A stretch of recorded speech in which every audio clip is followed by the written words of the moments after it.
to another edition of the Contractors' Secret Weapon weekly podcast with your hosts, Dave Negri. This program is dedicated to helping contractors, remodelers, painters, roofers, roof cleaners, and business owners in the construction industry gain an unfair advantage over the competition. This program supplies you with information that the competition doesn't even know exists. This session brought to you by ContractorsSecretWeapon.com. Before we get into the conversation, I just want to do a shout out to our sponsors who help promote Contractors' Secret Weapon and just some of the things that they have in store for you, our listeners. Hey, is your phone ringing enough? Do you want it to ring more with highly motivated and qualified buyers that contact you, the contractor, directly? No more waiting for the phone to ring. Just answer that phone. Best Home Services leads are dedicated to making your phone ring with motivated buyers that call you directly. There's no obligation to talk with them. Just go to ContractorsSecretWeapon.com/money. Fill out the form to secure your discount on the setup fee. Do it today. This special will not last forever. Check them out at ContractorsSecretWeapon.com/money. Running a small business is no easy task, and I should know because I had a service company for almost 10 years.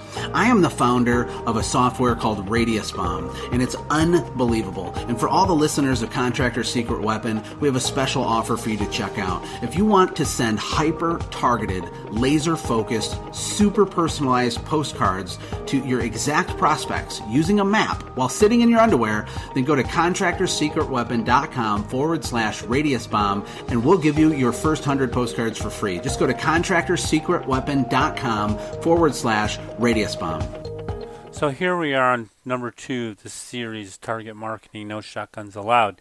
How your target market creates you more profit. So hopefully you've taken the time to go through the last episode and jot down and create your avatar. Be crystal clear on what you want. So we want your target market's going to help you work smarter and not harder. In the last episode, we left you with how to define your target. What do you ultimately want to do business, or who do you ultimately want to do business, and why?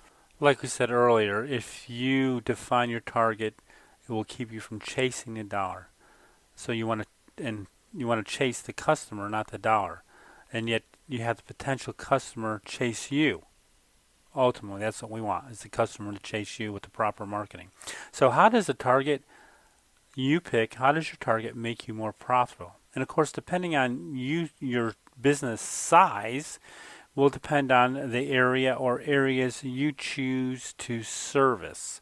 So you've already picked out your target, you picked out the area that they live in or the type of house. Now you've got subdivisions, which we'll call a look-alike. So if your leads are coming in from your area that you've chosen, that's where you've placed your avatar. Let's call that a farm. And in a later episode, we're going to talk about farming and what's all entailed with that. So you're working those areas. You're not all over town. You're not just taking calls and chasing those calls. If you're doing it strategically correct, what you're going to do is you're going to take your targets, you're going to apply your service to those areas, and any calls that come in, you're going to strategically take them and say, I can do this on this day, or I can do this on this day, depending on what area of town you're in. So you're really spending less time on proposals if all your proposals are done in your target areas. It's like I said, if you're in a geographic area, your scheduling is tighter. There's less downtime. There's less travel time. And depending on what industry you're in, there's less time on your machinery. But I think one of the most important things is that you're spending less downtime, less travel time in what you're doing. If you're window cleaning or pressure cleaning, you're in a neighborhood, so you want to own that neighborhood. Even if you're painting, you want to own the neighborhood. If you're an electrician, you want to own that neighborhood. It really doesn't matter what business you're in. You really want to own that neighborhood. If you spend more time in a neighborhood, you're spending more time working, you're spending less time traveling. What's that mean? You're making more profit with the amount of hours that are being placed. Remember, I know that guys that put in 8 hours are actually only working 5 or 6 because of travel time. And I know you're paying for travel time. Most of you people are, so why not get the maximum effect out of your people? Let me tell you a story about a landscaper guy that I know. He has a target, and it's so defined, it's kind of crazy. He has a certain area that he goes into, at certain streets, in certain subdivisions, and that's all he does. If he gets a referral and it's outside that area, he does not do it. Now, I know that to some of us it sounds crazy, but to him, he has a pattern, he has a system, and it's less time moving and traveling in his areas. He goes from house to house to house. He parks his vehicles in one area, and he may do a whole street, may do a whole subdivision. But he's not chasing areas. So his downtime or his travel time is almost zero, and he gets more production done from his people. Because he won't go outside of his service area, he'll refer out. Is he successful? I know him. I've done some work for him. He has bought like 15 rental properties from his business. He's not a very huge company, but he is a very profitable company. And then there's another guy I've heard of. He's in the Midwest somewheres. He paints a house, I believe, in 2 days. He has certain criteria of houses in his neighborhood, or not his neighborhood, but his city. And those are the only houses he will do. If he gets a larger house, he'll give it away because it will take away from the system that he has created for creating the maximum amount of profit. And that's ultimately what we want to do. We want to create the maximum amount of profit. So if you go outside of your area, then you need to think about, is it really worth it? Can you give it to someone else? Can you schedule it depending on the size of your business? Can you schedule it like on Fridays as your makeup days? You can put it in there where you're just running around maybe doing catch-up work. So these are just some things to think about in that realm or that area.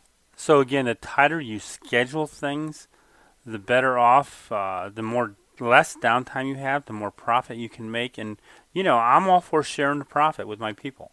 So that's all depends on you, of course. He says, so ultimately, so you're going to hear me say this a lot, stop chasing the dollar. So you want to be purposeful about everything you do, about doing your estimates, about doing your work. Remember, we as the business owners need to be in control of our businesses. So don't let our customer run your business. Dan Kennedy, one of my favorite mentors, says you need to be in control of your business, not your customers. So what do you need to do?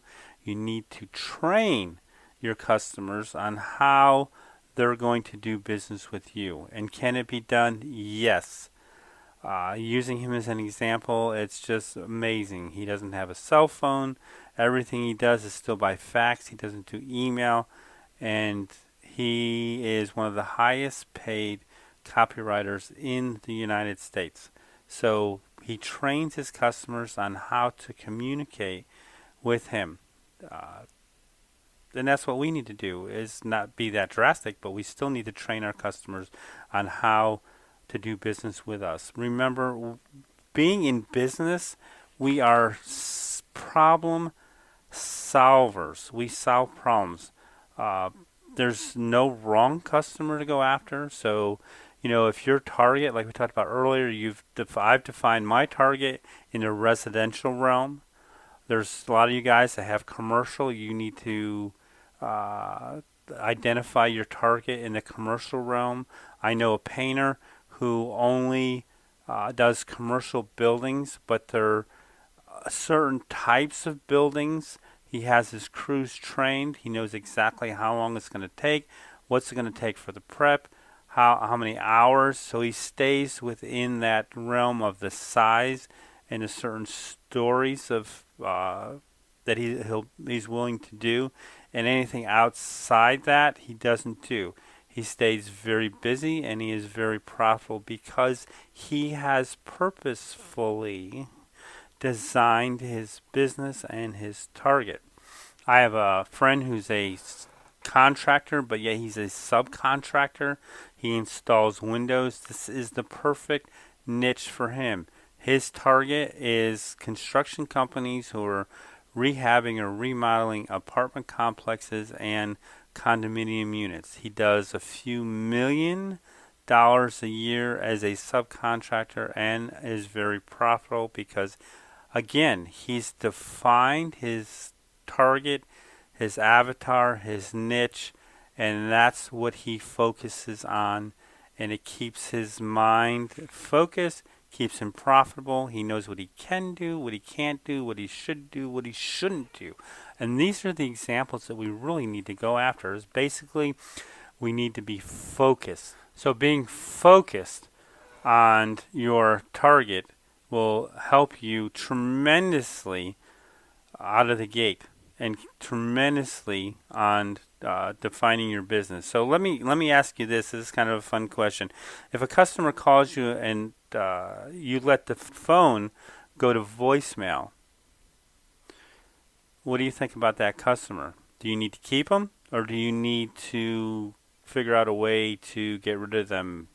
And of course, it could be a twofold purpose. You either screwed up really bad, or they're just a pain.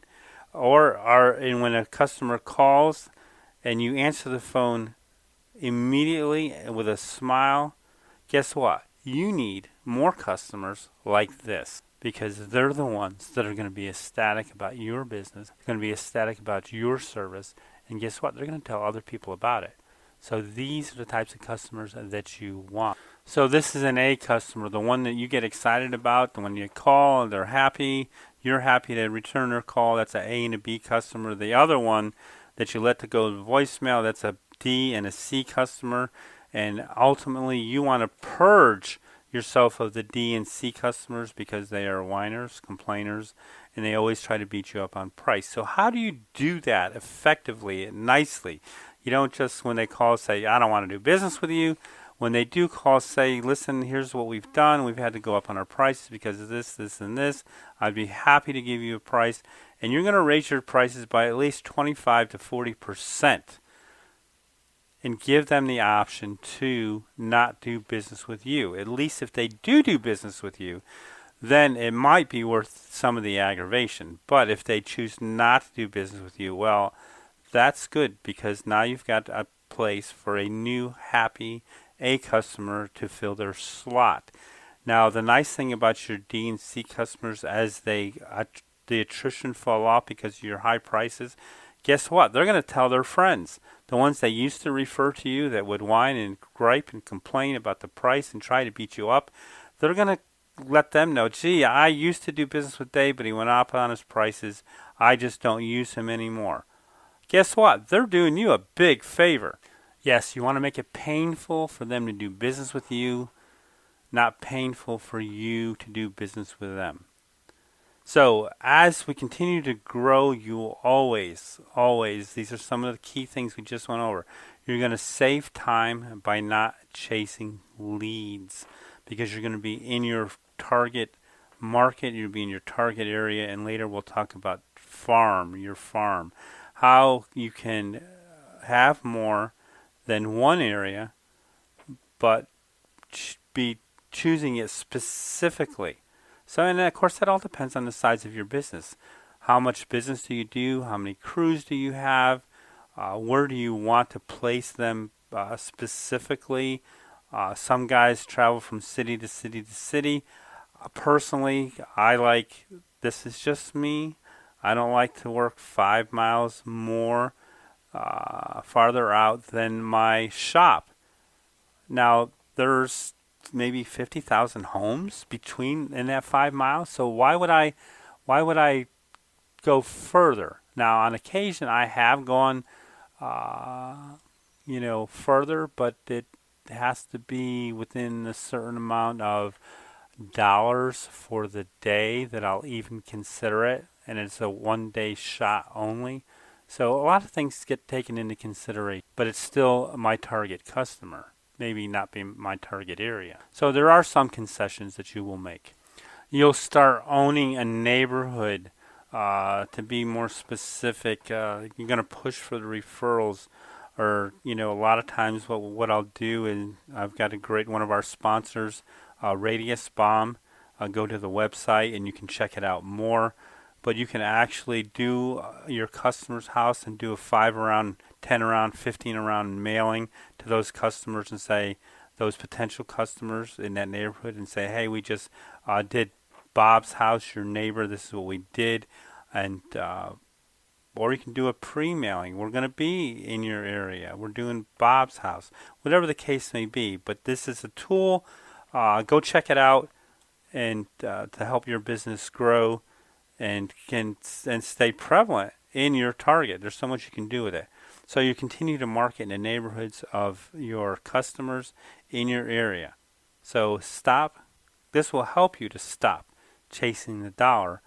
And if done correctly, your customers will chase you. So in the next episode, what we're going to talk about is, can there be a target that will get you your ideal customers?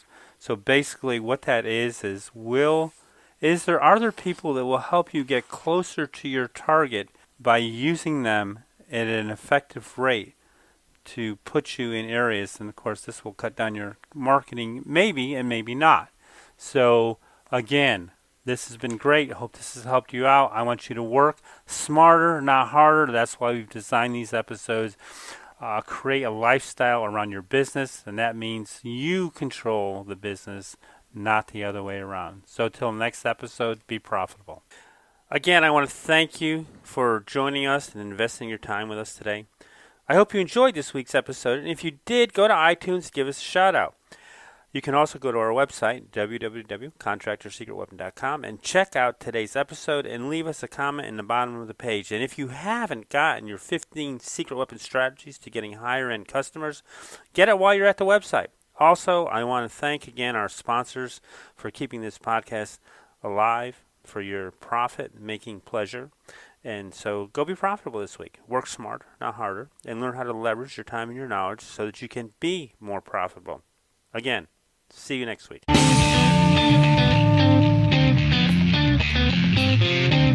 Thanks for joining us for another weekly episode of the Contractors Secret Weapon Podcast with Dave Negri. We would love to hear your comments about this episode, so visit us online at www.contractorssecretweapon.com and let us hear your thoughts. If you were listening via iTunes, please leave us a positive review. The more positive reviews we receive, the more other contractors will benefit from this show. Thank you, and see you next time here on the Contractors Secret Weapon Podcast.